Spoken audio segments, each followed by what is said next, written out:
Décision, nous l'avons prise, évidemment, monsieur le préfet qui fait en sorte de respecter la situation sanitaire, il en a raison et je suis totalement d'accord avec cette décision. Nous avons attendu le 11 juillet, c'était la fin de l'état d'urgence, mais on se rend compte que les conditions restent à peu près les mêmes, pas de rassemblement de plus de 5000.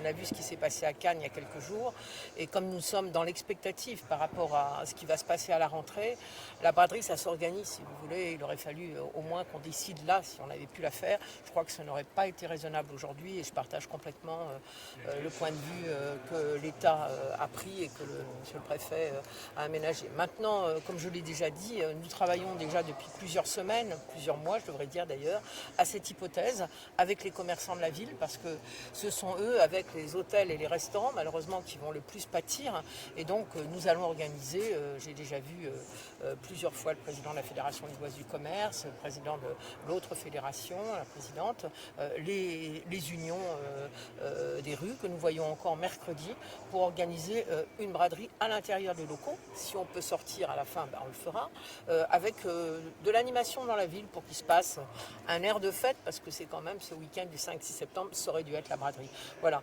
donc je ne dis pas que ça remplace, loin de là. C'est la deuxième fois qu'on est obligé d'annuler la braderie après les attentats. C'est évidemment toujours un coup au cœur et, voilà, et aussi de penser à ceux qui vont en pâtir. Mais je crois que c'est beaucoup plus raisonnable ainsi et je partage encore une fois cette décision de l'État et du préfet. Qu'est-ce qui a pesé dans la décision ? L'état sanitaire aujourd'hui, vous avez vu qu'on parle dans plusieurs pays de reconfinement, on parle d'un rebond, nous n'en savons rien. En tout état de cause, on voit qu'on est encore extrêmement fragile et nous ne savons rien de ce qui se passera à la rentrée. Or la braderie, ça ne s'invente pas 15 jours avant, vous voyez. Donc je crois qu'il faut être prudent. C'est l'occasion pour moi de dire à chacun continue à être prudent. Je vois qu'il y a des relâchements, alors que dans la ville de Lille, les Lilloises et les Lillois avaient respecté le confinement et le déconfinement. Voilà, porter des masques dans les lieux clos, rentrer dans les commerces avec des masques. J'espère que le gouvernement va l'imposer parce que rien ne serait pire qu'on soit obligé de se reconfiner, alors qu'on peut tout à fait l'éviter aujourd'hui grâce au travail formidable qui a été mené à la fois par les soignants et à la fois par le respect par les citoyens ici des normes sanitaires. Voilà, donc continuez à rester prudent, tout dépend de nous, c'est les vacances, profitez-en, détendez-vous, mais n'oubliez pas surtout les gestes sanitaires, ils sont essentiels pour éviter un rebond de la pandémie.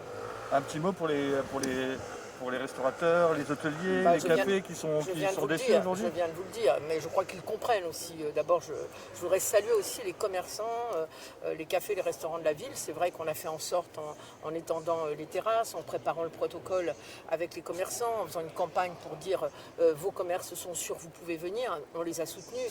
C'est très difficile aujourd'hui, on le sait, pour certaines catégories. Encore les bars. Bien sûr les discothèques, mais je crois qu'il faut être... voilà, la santé doit passer en numéro 1 et après il faudra aider ces professions bien évidemment. Et là la braderie, je pense surtout aux hôtels et aux restaurants.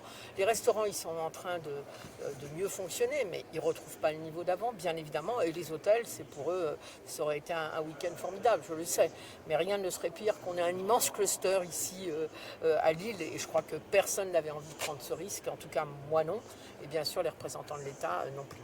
La braderie des commerçants, donc il y a déjà les contours qui sont dessinés. Oui, ça fait plusieurs semaines, pour ne pas dire plusieurs mois, depuis le déconfinement, on travaille avec les représentants des commerçants, avec plusieurs hypothèses en fonction de la situation sanitaire. L'hypothèse la plus fermée, ce serait de faire une braderie des commerçants à l'intérieur de leurs locaux. Si ça va mieux, on pourra peut-être sortir à l'intérieur de leurs locaux, d'autant plus que les soldes s'arrêtent le 15 août, c'est-à-dire très très tôt, et qu'ils auront sans doute encore des stocks. Donc on va faire en sorte que ce soit une animation dans la ville, que ce soit gai, et que les commerçants puissent effectivement écluser leurs stocks à des prix braderie, et puis qu'il y ait en même temps un peu de musique qui circule, de la danse, etc. Donc on a discuté de cela avec eux depuis maintenant plusieurs semaines. Il y avait des hypothèses plus favorables au-delà de la braderie, mais au moins celle-là, c'est le minimum et nous le ferons. Et nous revoyons d'ailleurs mercredi pour affiner tout ça.